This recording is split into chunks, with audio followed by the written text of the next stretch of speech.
ਕਰਦੇ ਨੇ ਜੋ ਵੀ ਮੰਗਾ ਮੈਨੂੰ ਸਰਕਾਰ ਅਤਾ ਕਰਦੇ ਨੇ। ਹਰ ਇੱਜ਼ਤਾਂ ਦਾ ਸਦਾ ਉਹਨਾਂ ਦੇ ਗਲ ਵਿੱਚ ਰਹਿਣਾ,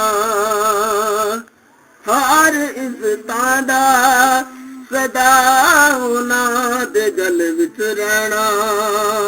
ਉਹਨਾਂ ਖੁਸ਼ਬਖਤਾਂ ਦਾ ਨਾਂ ਮਰ ਕੇ ਵੀ ਜ਼ਿੰਦਾ ਰਹਿਣਾ, ਜਿਹੜੇ ਆਕਾ ਬਿਸਮਿल्लाहिर्रहमानिर्रहीम। अस्सलामु अलैकुम दोस्तों और बुजुर्गों नाज़रीन, ਤੁਹਾਡੇ ਸਾਹਮਣੇ अगली वीडियो ਨਾਲ ਹਾਜ਼ਰ ਹਾਂ। ਤੁਸੀਂ ਦੇਖ ਰਹੇ ਹੋ ਕਿ ਤੁਹਾਡੇ ਸਾਹਮਣੇ ਇਹ ਜਿਹੜੀ ਚੀਜ਼ ਰੱਖੀ ਗਈ ਹੈ, ਹਾਲਾਂਕਿ ਇਹ ਨਹੀਂ ਕੋਈ ख़ास चीज़ नहीं, लेकिन ख़ास इस वजह तो है कि इनका इस्तेमाल है, लेकिन ख़ास इस वजह तो नहीं किया गया कि ये मट्टी इनका नाम, ये मुल्तानी मट्टी है। यानी कि एक ज़माने में इनका इन्ना इस्तेमाल नहीं सी हुंदा जिन्ना कि हुण इनका इस्तेमाल हुंदा है। हुण इस दौर दे विच इनका बहुत ही ज़्यादा इस्तेमाल हो रहा है और इनके फ़ायदे भी बहुत ज़बरदस्त ने कि ये मुल्तानी मिट्टी और ये बहुत ही ज़बरदस्त चीज़ है।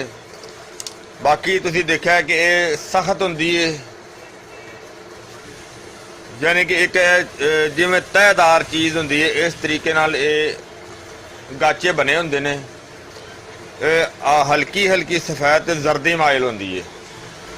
इनका जायका तो मिट्टी हुंदी है, मटियाला ही हुंदा है, मट्टी जैसा ही जायका हुंदा है और मजाज इनका सर्द ते खुश्क हुंदा है। और इनकी खुराक ते वैसे एक हिकमत के लिहाज नाल ते बड़ी होर चीज़ लिखी हुंदी है। और इनकी खुराक वैसे ये चीज़ है कि इनू औरतां बहुत शौक नाल खांदियां ने, बहुत ही ज़्यादा शौक नाल खांदियां ने, क्योंकि वो तो बहुत ज़्यादा मुख्तलिफ तरीक़ों के नाल खांदियां ने। और वो तुहानूं मैं फिर अगे दसना कि वो क्यों खांदियां ने, उन्हां दी की वजह है।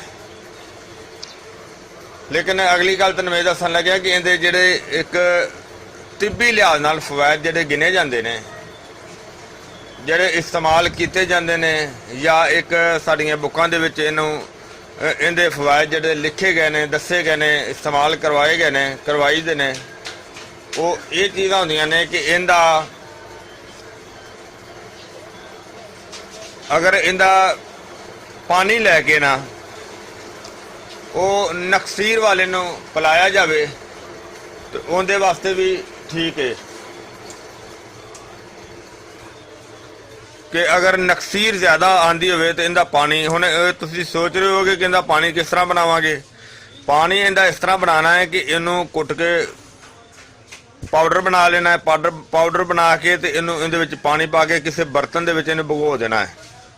जदों बिल्कुल नितर जाएगी, मट्टी थल्ले बह जाएगी, वो पानी जिहड़ा उहदे उत्तों आस्ता जिहा उतार लेना है और वो पानी जिहड़ा ना वो इस्तेमाल करना है। अगर उस दे नाल दवाई खाई जाए कोई भी, वो फिर भी बेहतर है। अगर वो पानी वैसे भी पिलाया जाए तो वो बहुत ही ज़बरदस्त है, यानी कि बहुत ज़बरदस्त तस्कीन दिंदा है। अगर वो पानी अगर बंदे नूं कै आंदी होवे, उल्टी आंदी होवे तो उहनूं उहदे विच भी पिलाया जाए, उहदे वास्ते भी बेहतरीन फ़ायदा दिंदी है। अगर हैजे दे विच पिलाया जाए तो हैजे वास्ते भी बहुत मुफीद चीज़ है, बहुत बेहतर है।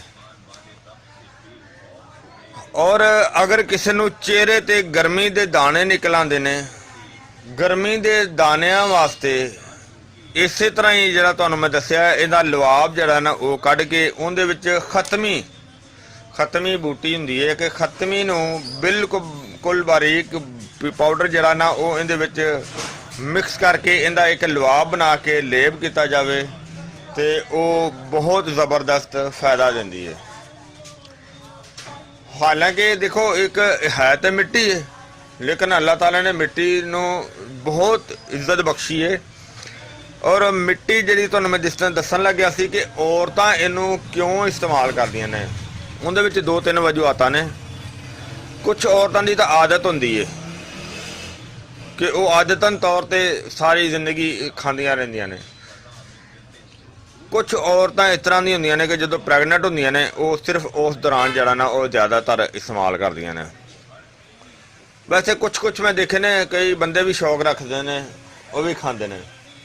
और फिर खाण का तरीका उन्होंने यह है कि वो इसनूं लैके ना पिंडां थावां ते देखिया भी सी कि वो औरतां की करदियां ने कि इस तरह गाचा जिस तरह डली बनी हुई है, ये डली नूं अग दे विच रख दिंदे सी।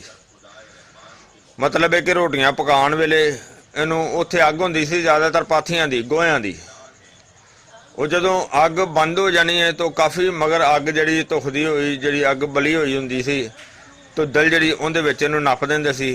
वो 2 तो 3 4 घंटे तक विच पई रहिंदी सी, यानी कि ये भुज जांदी सी ते वो इहनूं वल्ला वाले में दे की ज़ायका हो जांदा सी कि वो फिर बहुत ज़्यादा जिहड़े ना वो इस्तेमाल किया जाता सी।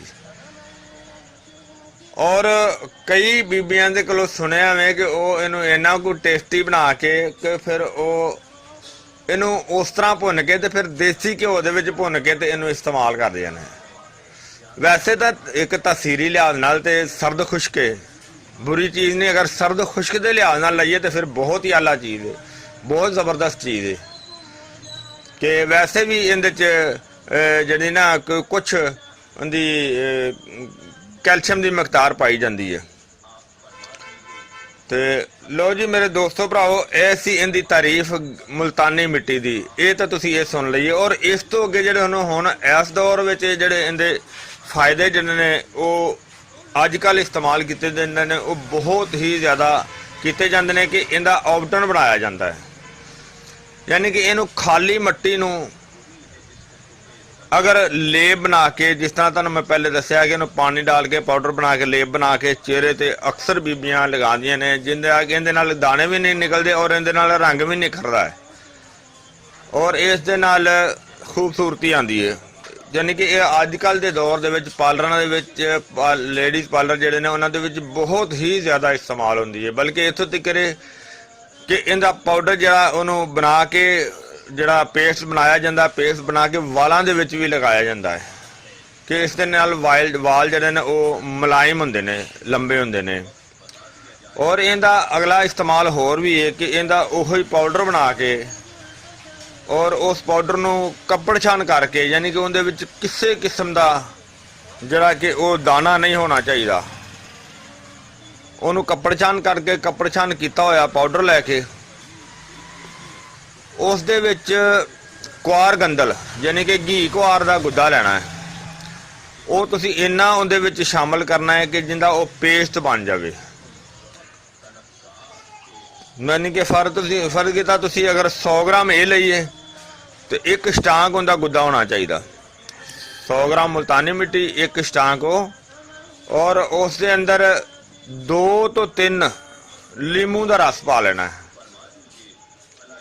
लीमू का रस पा के उन्होंने अच्छी तरह फेंटना है, बल्कि फेंटना नहीं, किसी अगर छोटा जा खरल होवे उस दे विच अच्छी तरह रगड़ाई करनी है। क्योंकि जिहड़ा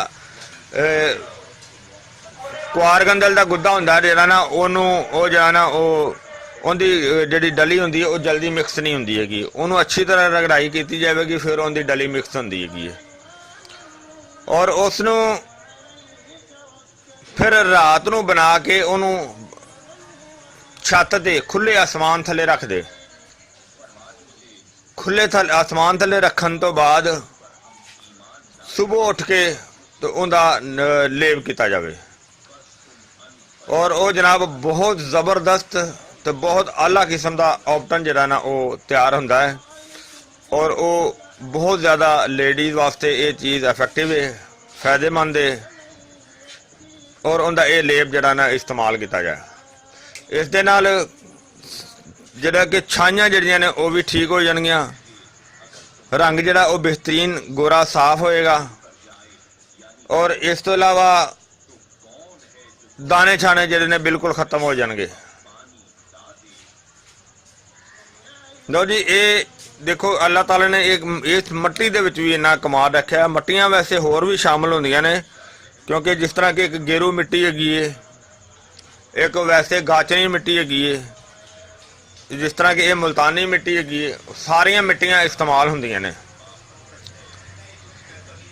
ਮੈਂ ਉਮੀਦ ਕਰਨਾ ਕਿ ਮੇਰੇ ਦੋਸਤਾਂ ਭਰਾਵਾਂ ਨੂੰ ਇਹ ਵੀਡੀਓ ਅੱਛੀ ਲੱਗੀ ਹੋਵੇਗੀ। ਇਹਨੂੰ ਤੁਸੀਂ ਲਾਈਕ ਕਰਿਓ, ਸ਼ੇਅਰ ਕਰਿਓ, ਸਬਸਕ੍ਰਾਈਬ ਕਰਨਾ ਬਿਲਕੁਲ ਨਹੀਂ ਭੁੱਲਣਾ।